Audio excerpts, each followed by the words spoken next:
Welcome to the University of the Arts in Philadelphia. I'm Don Glandon, Head of Graduate Jazz Studies. Each year we welcome to our campus distinguished artists, performers, and thinkers to interact with our students and share their great experience in the idiom.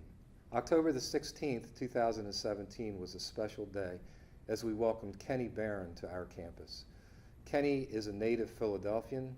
He grew up here and he attended the University of the Arts briefly before moving to New York to begin his career. It was a pleasure to have him here to discuss his early years growing up in Philly, his philosophy of music education, and his distinguished career. Honored by the National Endowment for the Arts as a 2010 Jazz Master, Kenny Barron has an unmatched ability to mesmerize audiences with his elegant playing, sensitive melodies, and infectious rhythms. The Los Angeles Times named him one of the top jazz pianists in the world, and Jazz Weekly calls him the most lyrical piano player of our time. Kenny consistently wins jazz critics and readers polls, including those in Downbeat, Jazz Times, and Jazz's magazines. He has been awarded honorary doctorates from SUNY Empire State and Berklee College of Music. The Mid-Atlantic Arts Foundation awarded him its Living Legacy Award, and he has been inducted into the American Jazz Hall of Fame. Kenny's own recordings for Verve have earned him 9 Grammy nominations, beginning in 1992 with People Time, a legendary duet recording featuring Stan Getz. Today we're happy to welcome Kenny Barron to the University of the Arts.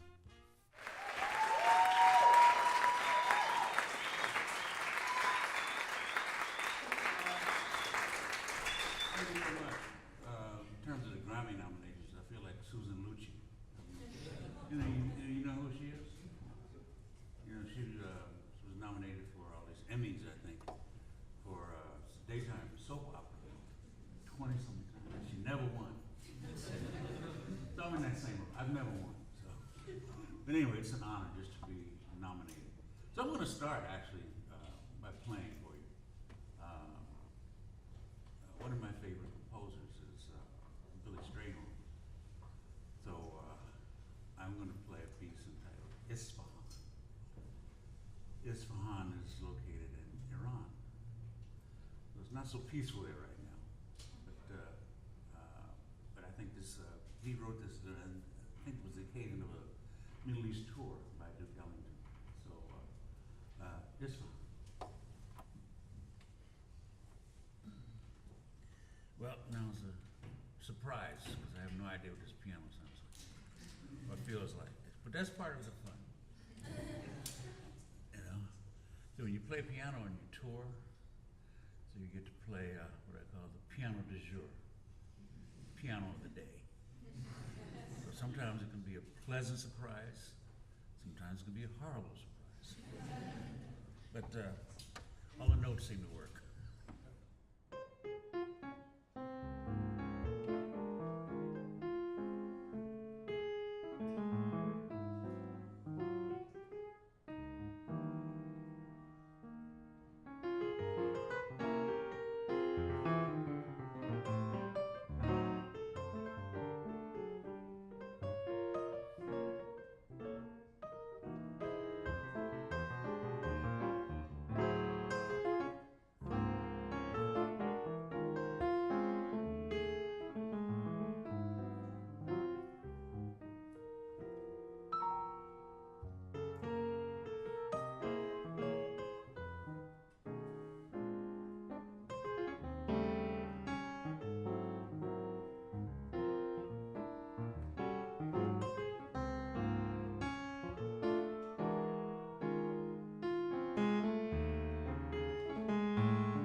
Thank you.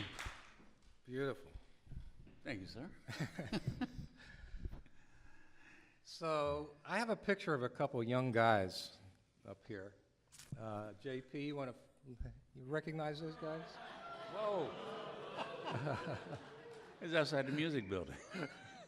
Yeah, wow. So I used to pick his brains on a weekly basis, so this should be pretty comfortable territory for me. So you were born in Philadelphia, Right, not too far from here. 1943. Yep. So our students hear a lot about Philadelphia, obviously, from being here, and it's one of the, our school identifies with the city and the jazz history of Philadelphia. And I think that sometimes the younger generations don't always know what that scene was like. So I know you were here until you were about 19, and before you left for New York, you were a student at the University of the Arts. Right, well, it was called Philadelphia Musical Academy then. Yeah, and I have to confess that I did not stay, and I was paying for it myself, so my mother was really upset, But at the time, I had music education. That's what I was studying at the time, and I just was not into it at the time, unfortunately, and I beat myself up about that all the time. But I was busy hanging out. I wanted to hang out with, I had met all the young musicians in town, so I was hanging out till 3 o'clock in the morning, and my mother actually locked me out of the house one time, so. But that, that's one of the reasons. I was really into just hanging out and being around the music, so. And I went back to school many years later, though. Okay, yeah, we're going to talk about that a little bit, because I'm really curious about your philosophy of music education and how that has been almost like an alternate career for you as a pedagogue and as a teacher. It's been an important part of what you do. We have a very famous family in Philadelphia, the Eubanks. Right, and I know that you started off, your early teacher was Vera Eubanks, and we have a picture of you with Vera. Ooh, there you are. So I'm just curious about Philadelphia at that time. And all the people that were here. Some of them became very famous, Lee Morgan and Clifford Brown and others. And then some of them, like maybe Jimmy Oliver, that are lesser known outside of Philadelphia. And I'm just wondering what the scene was like during those early years for you. For me, it was great. I guess by the time I was in junior high school, I started meeting a lot of the younger guys. So I grew up with people like Sonny Fortune. There was a bassist named Arthur Harper who was incredible, passed away. Jimmy Oliver, you mentioned. There was a pianist named Hassan Eben Ali, who you may not know, was really different, at the time. This is like late 50s. And he was kind of an iconic person. A lot of people thought that he was influenced by Monk. But it turns out, and he said himself, no, I'm not influenced by Monk. He loved Elmo Hope. That was his biggest influences, But when you met him, he had this kind of monkish personality about him. He would wear neckties. He would cut them off in the middle, things like that, He and my brother, I don't know if I had an older brother who was a music, played tenor saxophone. His name was Bill Barron. And he and Hassan were very, very tight, So he would come over to my house. We lived on Montgomery Avenue. And first thing he'd do was he would say hello to my mother, head straight for the piano, and then you wouldn't hear another peep out of him for hours, Many years later, I remember running into him after I had moved to New York, and I came back for something. And he played a chord on the piano. I said, what chord was that? He said, oh, that was a C65. That's the kind of personality he had, But he was, he only did one record with Max Roach called The Legendary Hassan. But there were a lot of people. There was a drummer named Ronald Tucker who had red hair, and they called him the Flame because of his hair, I got the chance to work with, again, while I was in high school, with Jimmy Heath, who was a big influence and a big he was really a big supporter because he knew my brother. So I started working with him and a lot of different other people. There was a saxophonist named Sam Reed, and Philly at the time had a lot of after-hours clubs that would start around 1 or 2 o'clock in the morning. There was one on Broad Street, I remember, next to the Uptown Theater. I don't remember what it was called, but I used to play in there. And one of the things you had to do, not just play, but you had to play for a show. So you would have to play for a singer, you would have to play for a dancer. Not dancing, not the audience, but what we called a shake dancer or exotic dancer. You'd have to play for that. Usually you'd have to play for a comedian. So it was like a variety show. And for me, it was a great experience. I mean, the dancers would dance to songs by Duke Ellington. So one of the things I learned, I think, was repertoire.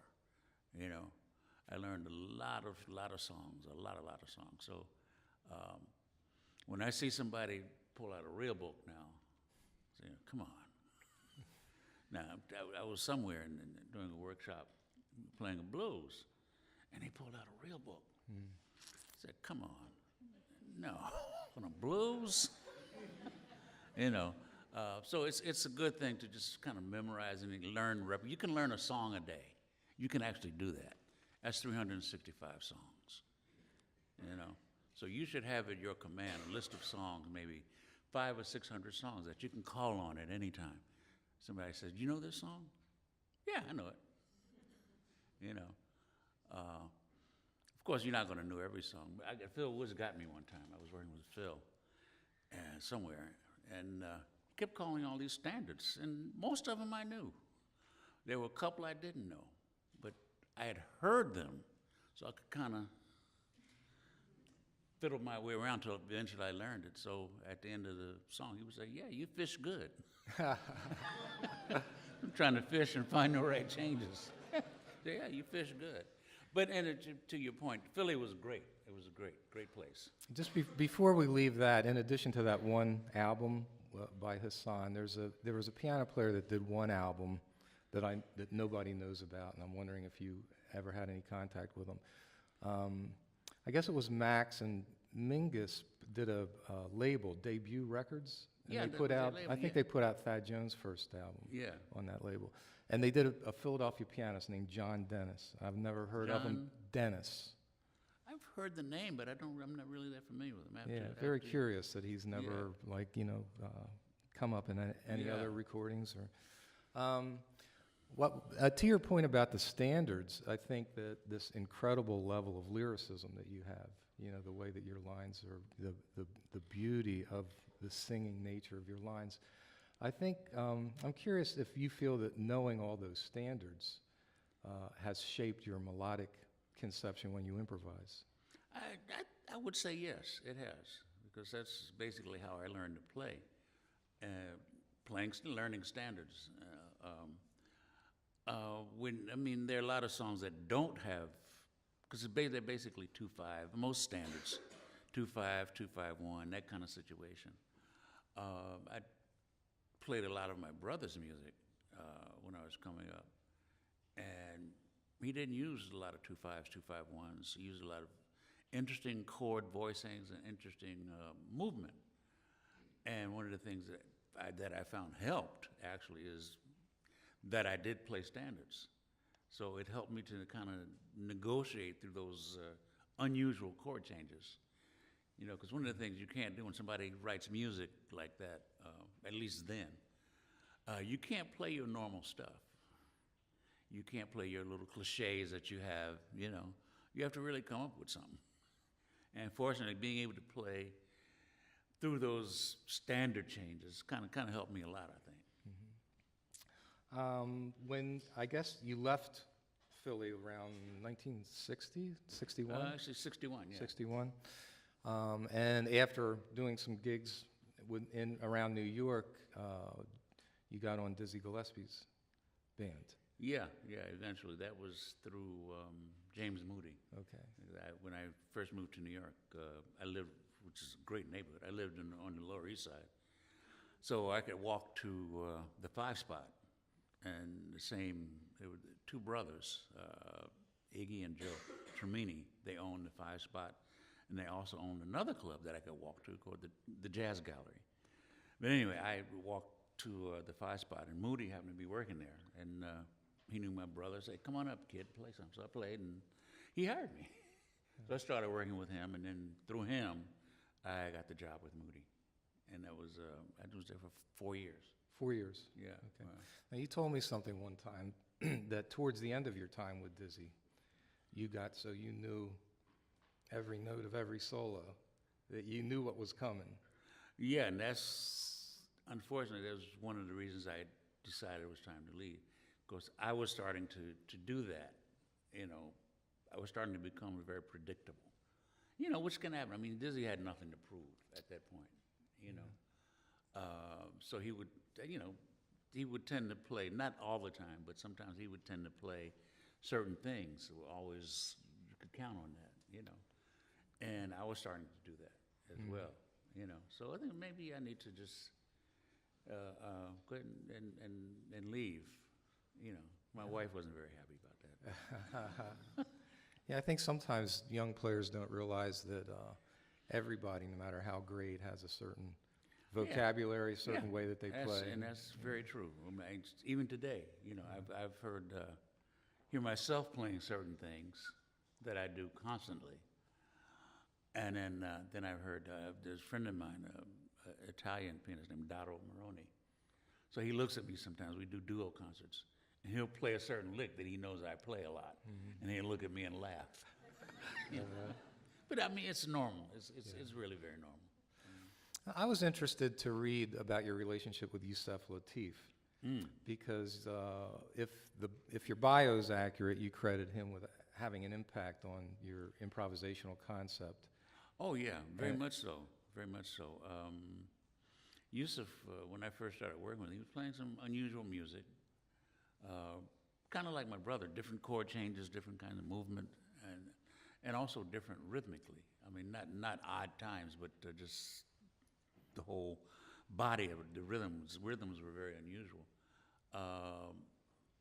And he played some unusual instruments. He played an Indian instrument called the Shehnai, which is a reeded instrument. It has a very unusual sound. Not too far from bagpipes, but it's a very long, narrow instrument. He played oboe. You know, I don't know how he did all of that in terms of the embouchure and the stuff, and a tenor saxophone and flute. Was incredible, incredible flautist. So all of that, you know, and music using at the time, very unique improvisational concepts. You know, so I learned a lot just being in the band. And the other thing that was very great was that he allowed me to do a lot of writing for the band. So we recorded and played a lot of my music. So when you hear your music played back and you hear it played well, not that I had anything to do with that, but when you hear your music played well, it's a big incentive to continue writing. You know. And another thing was that he encouraged you to go back to college, right? Yes, he did. I guess it was during the late 60s, early 70s. And at one point, you know, he said, you should really go back to school. And at the time, he was teaching at Manhattan, Borough of Manhattan Community College. So I decided to go back, and it was quite funny because at the time, everybody in the band was back in school. So it was myself and the drummer, Tootie Heath, Bob Cunningham. We were all back in school, you know, and we all had a class with Yusef, music history class. And also I was taking flute lessons with him as well, you know. No, it wasn't history, it was a theory class. But I remember one of the projects we had to do was he wanted us to write a kind of a big work, like through composed, as opposed to writing something for improvisation. So I wrote a string quartet, you know, and it was it was interesting. I mean, just doing that was really interesting because it was the first time. And then I think Tootie Heath wrote a woodwind quintet. And Donny Hathaway was in the class as well. Yeah, so it was a great class, you know, and everybody wrote string quartets or woodwind brass quintets and things like that. Yeah. You know. That reminds me of one of the first lessons I took from Roland Hanna. He said, I'd like you to start working on a motet. And I thought, can we kind of analyze some Coltrane or something? You know, but the value in going out of the idiom and bringing things back in the idiom, that's really a cornerstone of the way we teach here. We have people analyzing, you know, everything from Messiaen to Scriabin, and then writing jazz tunes based on those concepts, and tremendously valuable. The whole topic of education, jazz education, the debate that went on about the institutionalization of jazz and whether it leads to less individuality, and I think now there's a lot of you know, people advocating for de-emphasizing the importance of a formal education and being in college. And because you've spent so much time in academia, and 20 years at Rutgers, I think? 25 at Rutgers and at Juilliard. Yeah. Of course, it doesn't have to be that way. Your instructors, I'm sure Yusef Lateef stressed the importance of developing an individual voice. So just curious on, as you look at how jazz education is developed around the country, some of your thoughts about programs that work or approaches that work and how you approached it. Well, I know for me, well, you studied with me, so the approach that works best for me, I'm not going to sit down and show you 20 voicings for a C7 chord. What I'm going to do is tell you, okay, these are the possibilities that you can utilize on a C7 chord. You figure it out. You know, if you figure it out, you won't forget it. That's the thing, because that's your discovery then. You know, but if I write down, okay, here's a voicing, that's like memorization. So, which doesn't really help you a lot, I think. But the process of discovering things on your own, they stay with you. You know. Also, one of the things, again, as you know, we play together a lot. You know, so that's one of the approaches I like to use. Actually, just playing, and listening to your students. You hear, okay, maybe this they need to work on one, their touch, their harmonic concept. So those, when you're playing together, it's easier to hear that. You know. Also, a lot of students are into transcribing, which can be beneficial. However, I don't really stress writing down transcriptions. I do stress learning solos, but this way, so that you can develop your ear.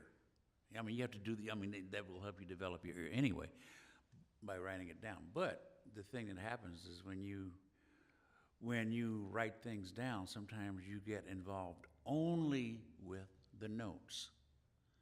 And you're not paying attention to that person's sound. If you're a saxophone player and you're transcribing, you're not really paying attention to that person's sound. Or if you're a pianist and you're transcribing, you're not really paying attention to that person's touch. All those things are important, you know.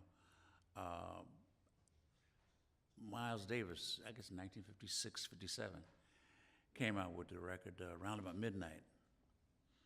And I knew everybody's solo on every song, you know. And if I couldn't play, well, train solo I could not play, obviously. But I could sing it. And that's the thing. So I knew his solo. I could sing it, you know. So that's important. You learn solos. So it's important to do that, to figure out why somebody did something, how they did it. Not that you want to play like that, but you just want to know why, how and why, you know. And I think that's important. And that will, I think, aid you in your own development. Once you figure out, oh, well, these are possibilities here, you know. And then also to get to the point where where you're not thinking about it so much. I mean, that's always been my thing. You think about, and when you're playing, when you're on a gig, you can't think. You know, at least I can't. Anyway, I don't think that fast. You know, so I find that thinking actually slows me down. If I'm thinking and trying to concentrate, well, this next chorus I'll play this, or I'll play this phrase here. Stuff is going by too fast. So you kind of have to, it has to really be intuitive. And learning things by rote will help you to do that. I think help you become a little bit more intuitive, you know. And also not being afraid to make a mistake. That's also important, you know. There's also something I think you're great at is a lot of the larger kind of philosophical things that have to do with art and music. And we were talking a little bit before you started playing on, to me, Kenny's best playing is right now, you know. And this new album, Book of Intuition, is just an extraordinary album. And I think every generation has its Joey Alexanders and, you know, 10 and 12-year-olds that sound just amazing. And so it's easy for somebody to be 20, 22 years old and feel like you're already kind of getting kind of old, you know? And you're not, somebody's 10 years old is playing, you know, on that level, and you're not quite there. Or you're 26 and you think, well, Clifford Brown had already died at 26, or Bird had already died at 35. And I remember asking you, do you think there's an age thing to keep developing and to keep improving and to have these huge growth spurts? And you said, no, you just keep getting better till you die. Oh, yeah. Someone described music as a journey, but you don't want to arrive. You know, that's the thing. You don't want to arrive. You want to keep learning and studying. And I'm 74, and I'm still trying to figure it out. You know, still trying to figure it out. You know, there's always some more to learn, some more to do. There's you know, in terms of technique and harmonic concept. I mean, of course, as you get older, your fingers don't move as fast anymore. But still, there's a lot, you know, there's a lot to learn, you know. And I listen to young players. I listen a lot to young players. Fortunately, quite a few of them have studied with me, like Gerald Clayton, Aaron Parks was a student of mine. You know, I don't know if any of you are familiar with Sullivan Fortner, who's an amazing young pianist, you know. So, yeah. And he is, that's right. But you know, I steal as much as I can, you know. And I say that as a joke, but it's like you learn from everybody. You learn from everybody, you know. I mean, I can honestly say there's very little music that I don't like. There's some. I have to confess, I'm not a big fan of country and western music. But that's a personal like. I've learned not to look down your nose at anything unless you can do it better than they can. Then you can look down your nose. You know, but if you can't do it, then you can't look down your nose.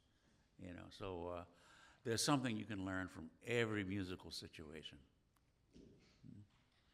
Very good. I want to, I have lots more questions, but I don't want to use up the whole hour, and I want to give the audience a chance to maybe come down to this microphone. If somebody has any questions up there that Kenny can answer, I'm sure there are. They can be specific kinds of musical, theoretical things, or historical things, or who has some questions?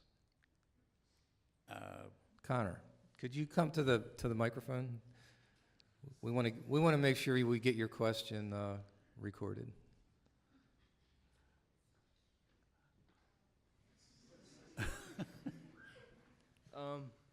Some of my favorite recordings that you've done in the past have been your duo recordings with various people in trios.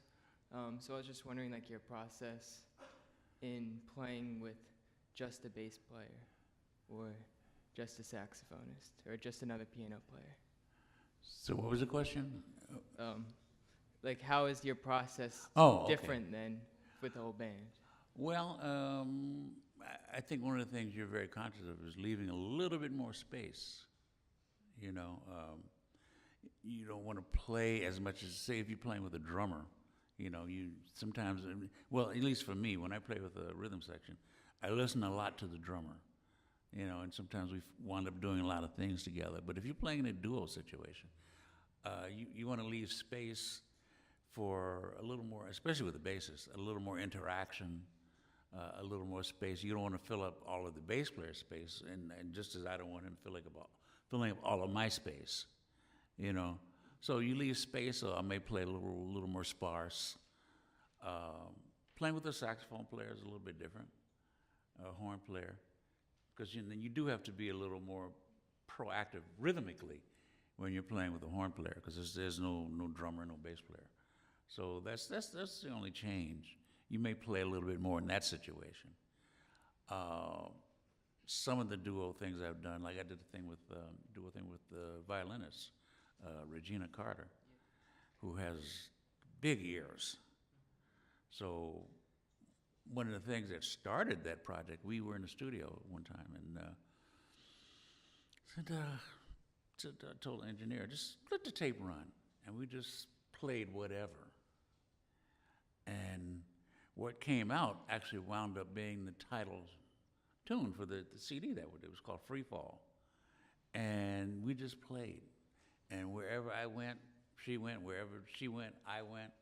And it really sounded like Bartok or somebody, you know. But it was just, so that's another kind of situation, you know. But to make that work, you have to kind of free yourself and allow yourself to say, oh, maybe this won't work, but go for it anyway, you know.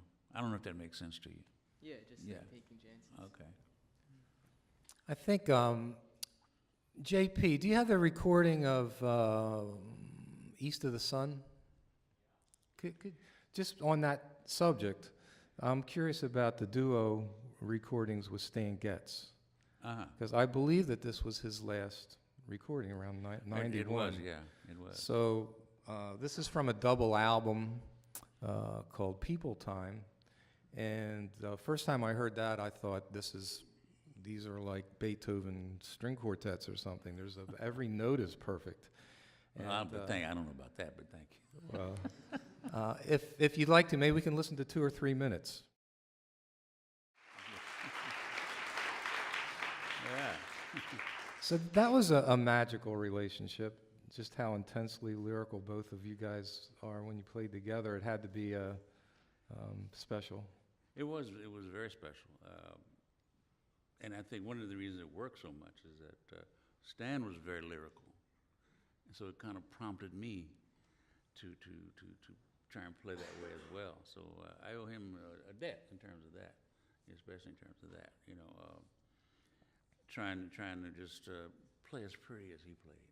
Because, you know, and with the sound, his sound was so recognizable.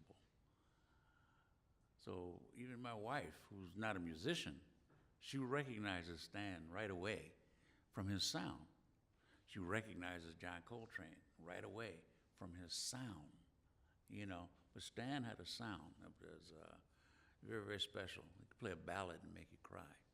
You know, he could do that, you know. What pianists do you think have that aspect in their playing? I mean, I would say it's a little bit more difficult to have a unique sound in terms of timbre on an instrument, but touch, concept, feel. I tell you, the first person who influenced me in terms of their touch was Tommy Flanagan, you know. And I heard Tommy the first time in junior high school. We had an art class, and the teacher would ask students to bring in recordings for inspiration to paint or whatever.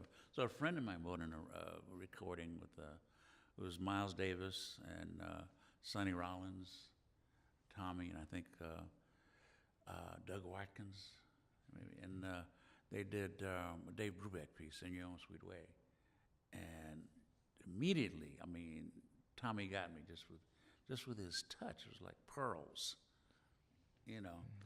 And that was it for me. He was a big influence until the day he passed away, you know. And interesting, I got to, many years later, I actually got to do a duo recording, 2 pianos with him, and I was scared to death. Literally, I was scared to death because I'm here playing with my idol, somebody I really idolize, and I couldn't play for listening to him, you know. But it was a great experience. Now you know how we feel, and in all those lessons playing with you. No, no. Yeah. 45 minutes of all the things you are sometimes. I mean, and you're one idea after another. Imagine one tune for 45 minutes with Kenny Barron. I mean, that was just extraordinary experience. Besides the idea of playing two pianos, which is pretty challenging in terms of harmonically and staying out of each other's way, and you've done it with and recorded with a lot of the greats: Mulgrew Miller, Brad Mehldau. Yeah. Who else? Barry Harris, John Hicks. That's all I can think of right now. Dotto Maroney. And the thing is, it doesn't work with everybody. Yeah, and that's the thing. It doesn't work with it.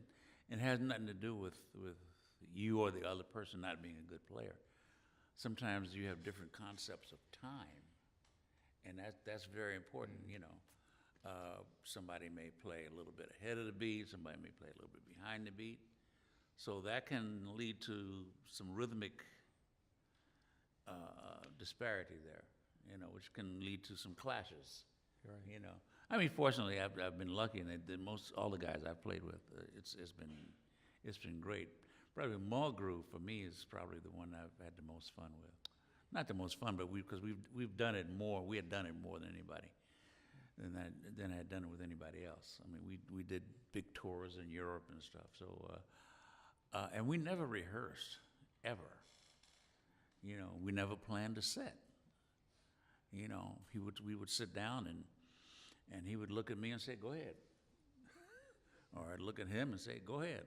You know, so he would just start something, and if I knew it, I would join it. If I didn't know it, I said, and he would know. Say, "Well, I don't know that one." You know, and he would keep on playing and go on to something else. Yeah. You know, but that was fun because, you know, it's like you don't know what's coming next. You know? The on top of the beat, behind the beat, the concept of where you like to hear a rhythm section play. I do recall a conversation where you said Ben Riley and Ray Drummond. You said you wouldn't believe how easy it is to play. It's like driving a Rolls Royce. For me, really, it was like driving a Rolls Royce. You know. There are certain rhythm sections like that. That was one of them for me, and also Ben Riley and Buster Williams, you know. But I mean, it made it so easy for me. And anything I wanted to play, I could play. So when I'm looking for a rhythm section player, I mean, I look for somebody who's going to make my stuff work. That sounds weird, but that's what you look for. You look for somebody who's going to make your stuff work, you know. So I don't want a bass player, for instance, who plays cello all night long. You know, so in other words, a bass player who plays just in the upper register all night. That drives me crazy. Because if I play a rootless voicing and there's no root there, then it makes what I'm playing sound kind of empty. You know, it has no bottom to it, you know. And I like bass players who play bass, B-A-S-E. You know, the bottom of the chord. I need to hear that. And Bulldog, and that's his nickname, Ray. We called him the Bulldog. But he did that. You know, and plus he had good ears.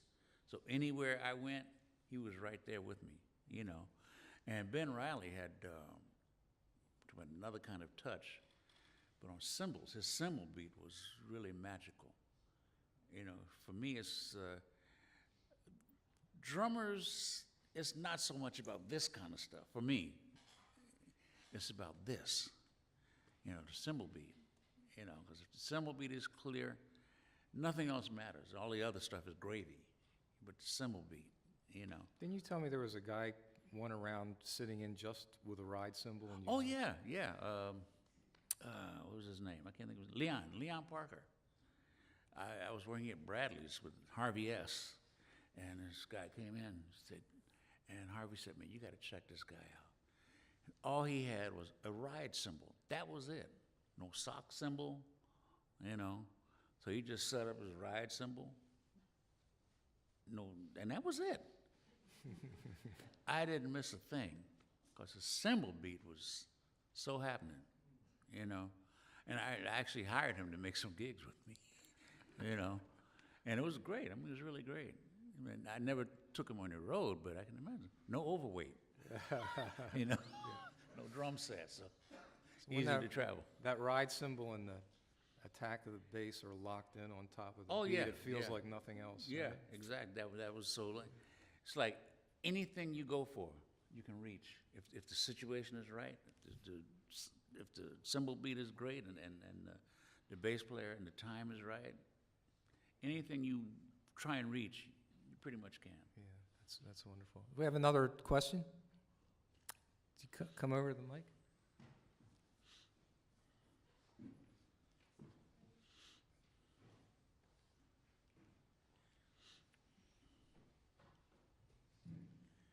Good afternoon. Hi. Hi, how I'm are a you? vocal major, and I just have a question about what would your advice be for improvisation for a vocalist to take their improv to the next level, and how do you feel about spacing? About spacing? For like, as far as how much space should you leave as a vocalist before you do another, phrase, or like how in connecting phrases as a vocalist for vocal That's a good improv? question. And I don't know if I can answer it because it's such a personal thing. But I mean, the best way I can answer it, you don't want to crowd things. So you want the lyrics. You want the lyrics to really be heard and to really be understood. Now, in terms of improvisational stuff, I mean, I think the first thing, obviously you're a vocalist. So I think the first thing and foremost thing is to, in my mind anyway, is to really learn the melody unadorned, just as it is, and be able to do that. And once you know the melody with the lyrics as it is, and then from there you can stretch out. You can go in almost any direction. Once you really know where the lyrics are, what the lyrics are, and how the lyrics are spaced, and what the intent of the lyrics are. You can't overestimate the value of really knowing, and this is for musicians as well, knowing the lyrics to a song is really important, In terms of spacing and phrasing, I mean, you got to listen to who you like and see what strikes you, I did a record with Jimmy Scott. Have you guys ever heard of him? His name used to be Little Jimmy Scott. But he sang so far behind the beat, sometimes you say, do I have to play catch up? But he knew where he was. Yeah. He knew where he was, But that's the way he sang. He sang way behind the beat, One of his influences was Billie Holiday, And if you look at more modern singers, Nancy Wilson, she credits Jimmy Scott as being one of her influences, So it's about leaving space, and it's taking the time so that the lyrics are really understood. I think that's the important thing, And for musicians, I mean, again, for musicians, you should, as much as possible, learn the lyrics to a song, Somebody told me this story about Ben Webster. Ben Webster was playing, and all of a sudden he stopped. So somebody said, "What's wrong, Ben?" He said, "I forgot the lyrics." So that's how important lyrics are. Yeah. Hope I answered your question. Oh, I have one more question. Yeah, sure. Who could you suggest that I listen to in order to not do typical like voicings? Because I know as a singer, like every singer kind of has the same kind of note that they go to for jazz, and I don't want to be a typical jazz improv. Like I don't want to do typical jazz improv. So who do you suggest that I listen to get a different feel for sound? I can suggest some people. It depends. Again, it depends a lot on what you like. Because whatever it is that you like will pull you. You won't even have to. It will just pull you. But now I did a recording where I have a friend who's written lyrics for a lot of my songs. So on one of the records I did, I used three different singers. One was a singer named Gretchen Parlato, who I really like, and their style is different. She's not a screamer or shouter. Her voice is very, very soft, you know. So that's one style. I used a singer named Ann Hampton Calloway. A lot of people think of her as a cabaret singer, but she's an excellent jazz singer. She plays great piano, so she knows harmony. And do you play piano? I mean, I can put chords together to write a song, Yeah. but not really. Okay, but I mean, that's for whatever instrument, or if you're a singer, you should play piano, so that you can at least accompany yourself, or if nothing else, you can sit down and write music, Yeah. you know, and be able to play decent voicings. But she played piano, and then I used another singer who just recently passed, who was actually a drummer. His name was Grady Tate, but who passed, I think, last week. But Grady had this beautiful baritone voice, and they were all different. You know, each one of them was different. Yeah, you mentioned Donnie, and I'm a really big fan of Layla Hathaway, his daughter, and Oh, yeah, yeah. she sings when she improvs notes that I wouldn't even think of, and I feel like she listens to so many different voicings and different instruments that it just comes out of her like water. Yeah, Like, yeah, and it yeah, just yeah. flows very well. But you gotta find your sweet spot, so to speak. You like who you like, and as much as possible, try and find out what they did. I happen to enjoy Lala Hathaway's recording, you know, and I enjoyed her father's recording. I don't know how much of you heard of Yes, her father, yeah, you know. Her and Donny Hathaway and Roberta Flack did a recording together many years ago. It was, for me, one of the best recordings. Yeah. Hope I answered your question. Thank you so much. All right, sure. I think we can do one more question. Anybody else?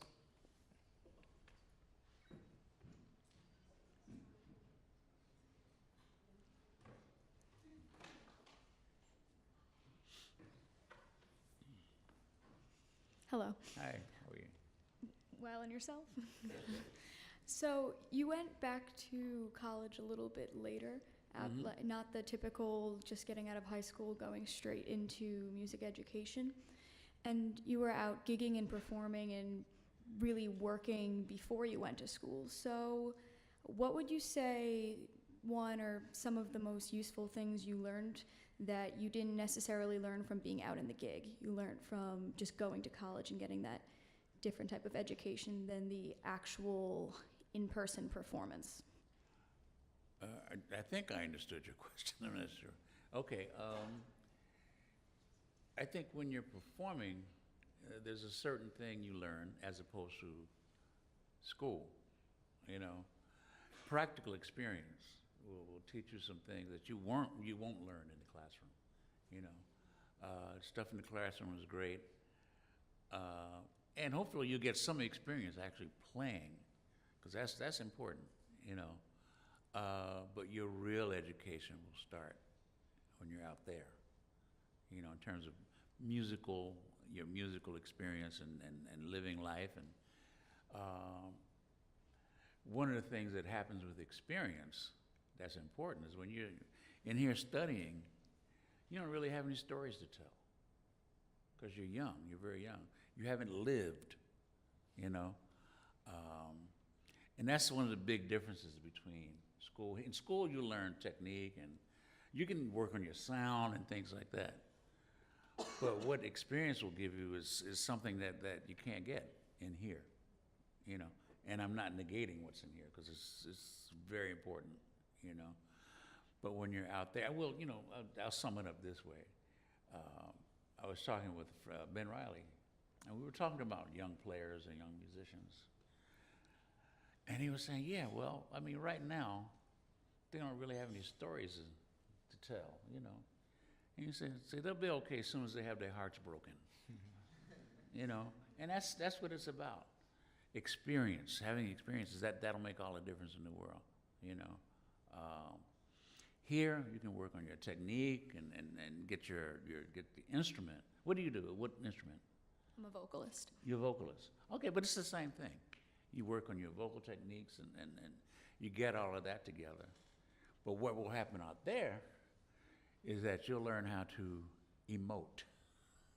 You know, you learn how to really tell a story.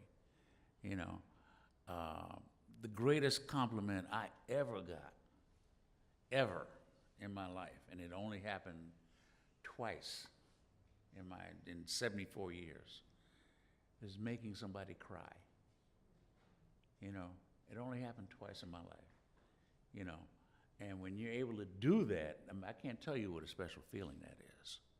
You know, that you move somebody that much to make them cry. You move them to tears, you know. But you can only do that when you have a story to tell. And that's what experience is, as opposed to just the academic side. So you need both. You need both, you know. Did I answer your question? Yes. Okay. I wasn't sure. Yeah, sure. So Kenny is going to perform one more piece. All right.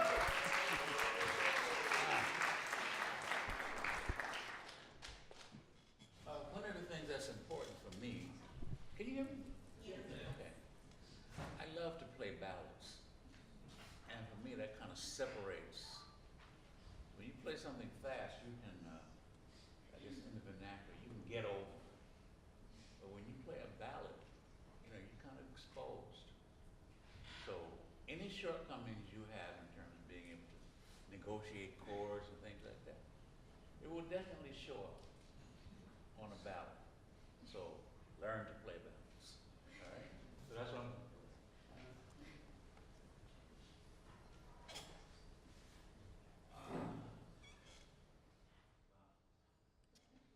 Okay. JP, let's get a hipper picture up here for that.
Kenny, thank you for coming to visit us. Let's hear it for Kenny Barron.